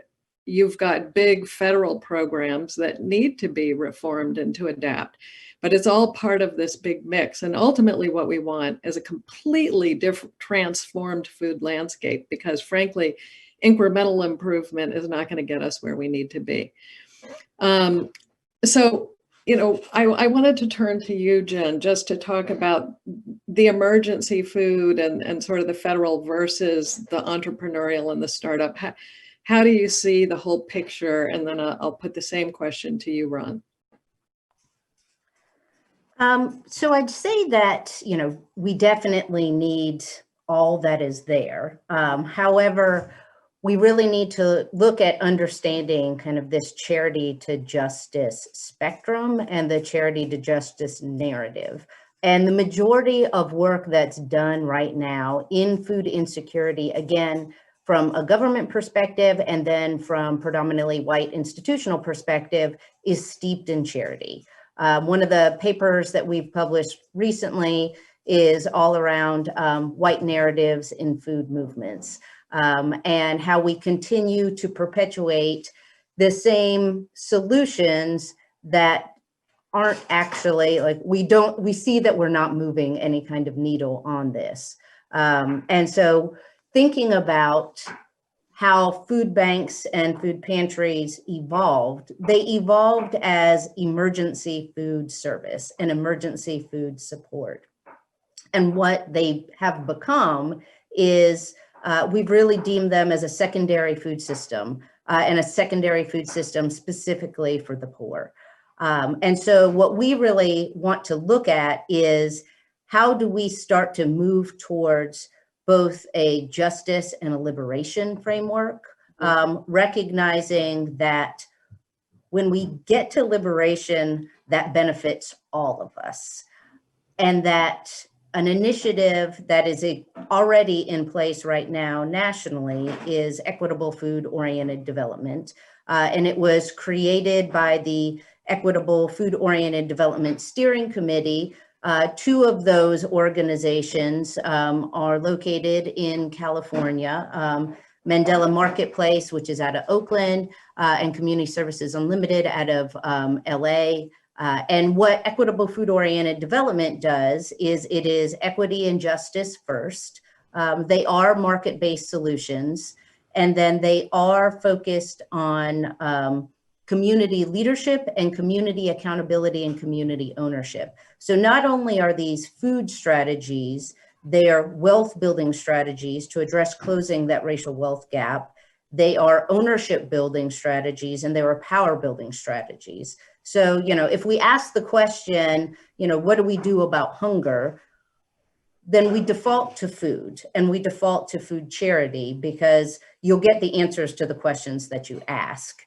But if you ask about why are so many people hungry, then you can start looking to, and particularly, as we were talking before with Ron, like, why are so many people hungry in a country that has so much food? Right. Then you start to get to those systems and root causes approaches. Thank you, Jen. I so appreciate that. And I ran one of the largest food banks in the country, and I agree with every single word you're saying. The charitable system is important to be there for emergencies, but when it becomes part of the infrastructure for a subset of the population, something's really broken and wrong. It's one of the reasons at our organization, we're really looking hard at how we incentivize entrepreneurs to come in and do the kinds of things Ron's doing, but we're also piloting an unmanned market. We're piloting pedicabs that are selling things produced within the community. We're piloting and we're not going to prejudge which is the right way. We're just trying to provide tools that empower local solutions to be piloted, because I really do think we've got to really approach it completely differently. But Ron, I'd love to get you in on this conversation. Oops, you're on mute. Repeat that question for me. So I'm just, we're talking a little bit about the emergency system and the emergency food system, and whether that, could we be thinking differently about an entrepreneurial approach and a community empowerment approach? I got it now. We have to think differently. That's why I said earlier, we got to think wrong. We don't need to think right. Right got us in this situation. It's like, Noah, if I asked you, because you're dealing with the policymakers, why are underserved neighborhoods underserved? What would you say? I would say I want Noah to. I wanted Noah to answer that. Why are underserved neighborhoods underserved, Noah? Well, I think the policymakers would have certain answers around that. Yeah, but you deal with them. So why? What are they saying? Why are underserved neighborhoods underserved? Well, so I am blessed not to have to deal directly with the policymakers. Okay. But I mean, when we think about it, when we talk about like capital and resources and the history of how they're allocated and stolen over years, I think we see where we are today as a legacy of so much. Yeah, well, see, because I spoke with a mayor with a mayor's conference, and I asked that question. Oh, where it starts, and it's that's long. I said, no, it's not long. It's real easy. They're not served because you don't serve them, is what I kind of said. I said that's the only reason underserved neighborhoods are not served, because you choose not to serve them by design. I said, because I go to some neighborhoods and where a lot of y'all live, and you think avocado toast and it magically appears in your hand. I don't get that in my neighborhood. Yes, it has what we're doing, it has to change, because in the thing with these foundation and charity, I hate that word. People call my project a charity. It makes me cringe. They're designed like all of a sudden, what's the new fashion? Oh, it's recidivism now. oh, it's curly hair or whatever the hell the new trend is, and that's where these foundations go. I mean, the bottom line and I think the whole nonprofit sector, I'm the most nonprofit you ever seen, because people are like, well, we're going to donate to your nonprofit. I said, good, because they want me to come speak or they want me to come do a work. I said, good, donate all you want. I'm not my nonprofit. I'm for profit, because we can't change this system without no money. And most nonprofits are hungry, they're starving, they can't pay people what they want. There's major turnovers in their employees. And it's the system has to be rethought. And that's what I'm trying to do. No, I'm not. I tell people I'll help you, but I'm not the help. So don't get that twisted. You know what I'm saying? I'm gonna show you how to be free. And food is in there. It's not everything, but guys, what we have to understand, we have to change culture. We have to change history. We have to change what people have been taught their whole life and what they've lived and what they've seen in their family. And this is not for the faint of heart, because it's not like, oh, okay, let's put some organic tomatoes over there at that store and they'll eat them. No. And what's this purple thing? We don't eat that. So it's the education. So it's not just these charities coming or these foundations coming in and giving charities money and throwing money and canned goods. No, how do you change culture? And the first and foremost thing is, how do we make this sexy? Okay. How do we make this just as sexy as McDonald's? How do we, and the Marlboro man and diamonds and that latest phone, how do we make being healthy and living healthy and being humane? Because that's what we lost. We're not humane. So that's the root problem. And that's what I'm trying to address with the Ron Finley project. I'm showing you how to design your life, period. I think you're onto something there, Ron. I got a proof of concept. Nancy. I got proof. I got a t-shirt I'm working on that says F your concept, because I got proof of concept. F your theory is what it says. Well, I want to build on your idea about how do we make eating better sort of sexy and fun. And this is something I think really we do need to think about, that touches on your work, Noah, Jen, your work, certainly my work. For so long, I think we've approached it as sort of like grandma telling you to eat your vegetables, when in fact, there can be this exciting, explosive new way to think about the celebratory side of food, and to think of really food equity as a food justice issue along the lines that Jen was discussing. So I just want to sort of challenge all of us, all four of us here on the screen, to think, how do we really do that? I mean, because part of it, I do believe, is working with the culture as well. I take your challenge and I put it to my fellow panelists here.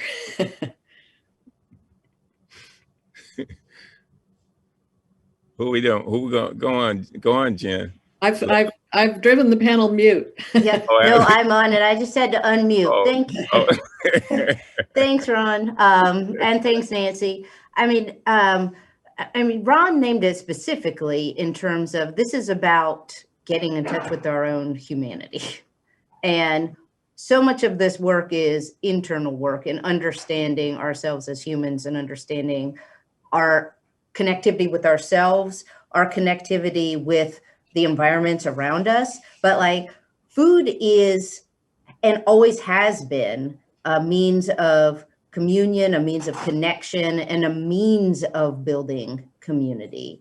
One of, you said I'm on the board of too many things to list, and I'll say the one that I am most grateful to be on is Communities in Partnership here in Durham, North Carolina. And this is a Black woman founded organization. They are community rooted and community accountable. And the organization was founded because of a shooting in the neighborhood where the response from the city was run from your cars into your homes, lock, don't let your kids play outside. And my friends Cameron and Aaliyah said, no, like we're not going to live in a prison. We're going to live in our neighborhood, and we're going to use food to build community in our neighborhood. So it's personal. And they, started hosting neighborhood potlucks and folks coming out just to get to know each other. So building community through food, building gardens in the community through food, not because the city said build a garden and not because a white institution said build a garden, but because they're like, this is how we have always done it in our community, and sharing food across community. So it is there, and it is happening also. I think the way we speak of it, and again, the way we speak of it from, what we deem healthy, and how we set things up from a perspective of we're telling you as opposed to we're supporting you. All of that can really change how we use food as a means of connection and celebration, as opposed to, a prescription. Right. I definitely think there's something to that. So Noah, I want to get us going on investment. Like, if we want the outcome, it seems like all four of us agree that we need to have new and entrepreneurial approaches and sort of break the old model and start a new one that's community-based. I don't hear any disagreement there. And Noah, I know the Fair Food Funds, you've got this investment arm called the Fair Food Fund, and the whole mission is to grow community health and wealth through food. So tell us about the network's investing arm. Sure, and I think it actually builds really easily on what Ron and Jen said, and around, their communities have really strong assets and resources, and are well served by culture and people and knowledge that is deeper than anyone from outside the community can impose or try to impose. And what often is a challenge for entrepreneurs, let's say starting a food business, is access to financial resources, and potentially access to the tricks of the trade, like accounting skills or other like business back-end things. And so what we've seen is that, and I guess to bring it to the top level again, during the pandemic, the country has had health and wealth gaps for generations. They're extreme, they're growing during the pandemic. The disproportionate impact of those gaps is burdening BIPOC communities by and large. And with food being such an essential part of every community and part of every community's ability to both create health and wealth, we're really trying to rethink how food can be the answer towards some of these equity issues, and doing it through the lens of the entrepreneurs that are based in communities and trying to grow businesses, whether it's growing food or opening a restaurant or distributing food to more places, having a grocery store, that sort of thing. And they're struggling to get financing to grow their businesses, or they need someone to come and tell them, how to do the health plan to get up to code for what the city needs or what the state needs. And a lot of those things it's not rocket science. It's just a matter of connecting intellectual resources and relationships and also financial capital that's going to be appropriate for the businesses and should be a normal, easy to access thing. But in many communities, especially communities of color, that capital is not easy to come by. And so Fair Food Fund was kind of born out of helping to fill the gap and bring other kind of financial resources from traditional lenders and non-traditional lenders together to be supporting food entrepreneurs in communities across the country. And so we have seen from work in Detroit, in Boston and Denver, the varied kinds of needs, the need to ground this in local partnerships. But we also, through some of the work that we've been doing with the fund, see that when kind of the headwinds are cleared and resources are made available, that impact-driven food entrepreneurs are really generating outsized change when it comes to healthy food access, job creation and economic development, supporting family farmers, kind of the systems changing that we all are talking about. Again, with the center of it being a focus on growing ownership for women and BIPOC-led businesses. And so one example I thought I would share in Detroit, there's an entrepreneur, Kiana Broden. She has a business called Cooking with Q, and it's a cafe, and she does cooking classes, and she does team building events. And then COVID hit, and everything kind of fell apart, which led her to come up with the brilliant idea of pivoting to doing prepared meals for essential workers that the city was contracting with to get through the pandemic in Detroit. And she needed help with getting the financing there to change her facility, and she needed help getting the accounting together to come up with the financial plans to make sure she wouldn't go bust doing this. And but she had all, the idea. She knew how to make the relationships work within Detroit, and we were very lucky to be able to partner with her to get her the money she needed to change her business and to serve the community. She does a lot of plant-based meals and sources a lot from local farms, and her business is thriving again through the pandemic. And I guess I would just say that, every community has businesses and entrepreneurs like Q, and it's about us, especially white-led organizations and institutions, trying to build the relationships and partnerships with communities to be able to support these efforts and these business entrepreneurs so that we can actually grow health and wealth in ways that are more equitable than we've been doing to date. Yeah, I love the thread of this conversation. I often say, I do feel that for many disadvantaged communities, we're going to be able to be just like India and China with the cell phone. They skipped the landline and went straight to the cell phone. A lot of people have been trying to get big box retail to come in and fix the food challenge in some tough to reach places. And I think now we're seeing, no, there's so much more exciting entrepreneurial ideas, better, smarter ways to do this. Jen, we've just got a few minutes here. So can you give me a quick minute on access to capital? And then I want to go to Ron and talk about what kind of capital did you need to get going, and where do you see that we need to go? Jen?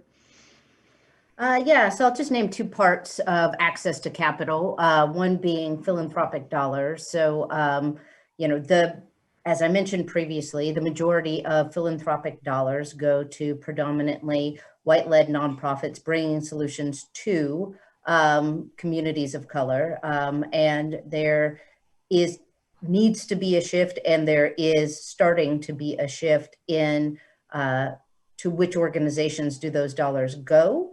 However, there also has to be flexibility in terms of the types of funding that's there, in terms of funding for general operating support, funding for community organizing, funding for capacity building, like real flexibility in those dollars, recognizing where those dollars have not been historically. And then also from the perspective of CDFIs, community development finance institutions. There are a number of different community development finance institutions who really are working towards more flexible capital stacks that allow investment that is relational and focus on business building investments as opposed to risk assessing in the underwriting. And that requires being as a human, being in relationship, understanding the needs of the partners, and then building the loans around partners' needs as opposed to building loans around the financial institutions' needs. Thank you. Ron, I'll give you the last word. What do you think people most need to know? You've listened to this conversation, you've been part of it. We're trying to change the world here. What do we most need to know? You're on mute, I think. We need to change values first. We need to show people what truly has value. What the success shouldn't be how much money you got or the latest car or nothing. Success, we need to change the success. And you got to think a lot of people of color has this disdain for growing food and soil because of that, what was it called? Oh, slavery. And also, the whole migrant farm worker to watch your parents go from farm to farm at 5 o'clock in the morning while you sleeping in the back of the truck until you get to the time where you're working the truck. So they don't like soil. It doesn't bring back healthy, beautiful memories to them. So we have to change that. We have to change people and Soil is where the richness is where the gold is. Soil is where life is. We're soil, we're carbon. We turn into soil. So we have to show people this lust for life, for soil, and how we should have a pledge of allegiance for soil.